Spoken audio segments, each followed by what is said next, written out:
না, একটা বিষয় আমি বলি যে এখানে একটা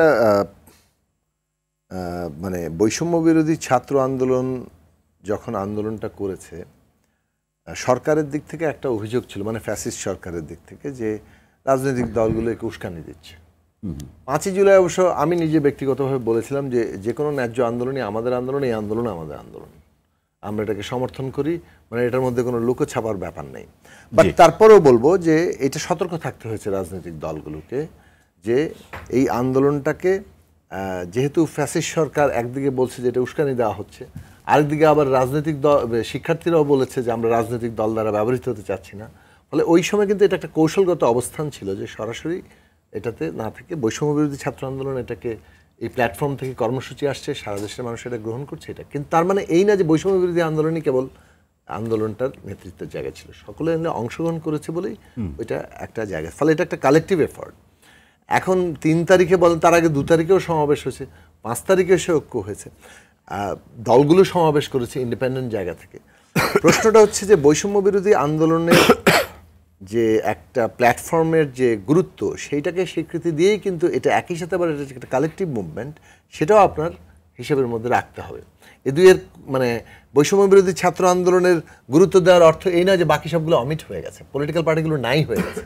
এখন যদি এই স্টেক হোল্ডাররা তাদের 5 তারিখের পরে সবাই তো হাজির হয়েছে দল আকারে, নিজস্ব পরিচয় আকারে, পরিচয় আগে হয়তো প্রকাশ্যে, কিন্তু আলোচনাটা দেখছি আসলে কার অবস্থান 1 নম্বরে থাকবে সাকিব ভাই, সেটা তো পলিটিক্যাল দ্বন্দ্ব। ওইটাকেও যদি যতই বলে যেটা ঐক্যর জায়গা, এটা রাজনৈতিক দ্বন্দ্ব আমি মনে করি।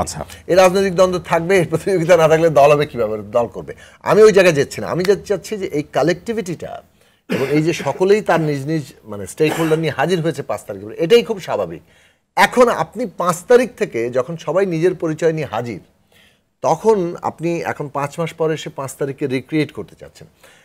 5 মাস পরে যে বাস্তবতার বদলটা ঘটেছে না, আপনি ওই বাস্তবতাকে বাদ দিয়ে আপনি 5 তারিখে আর ফিরতে পারবেন না। 5 তারিখে আমরা ফিরতে চেলে বাস্তবতাকে নিয়েই আমি কনসিয়াসলি ফিরছি। তাহলে বাস্তবতাকে নিয়ে ফেরা অর্থ হচ্ছে আপনাকে এমনভাবে একটা আয়োজনে যেতে হবে যাতে করে প্রত্যেকেই সেটাতে অংশগ্রহণ মনে করে। এখন আমি বারবার বলছি কনসেনসাস কেন, যে এর বাইরে কোনো পদ্ধতিতে আপনি এর কোনো মীমাংসা টানতে পারবেন না, যেটা সাধারণত অনেক আন্দোলনের ক্ষেত্রে হয় যে একটা শক্তি প্রিডমিনেন্টলি, অর্থাৎ সেই নেতৃত্ব দিচ্ছে, সেই প্রাধান্য বিস্তার করছে। এটা একটা আমাকে একটু বলতে হবে।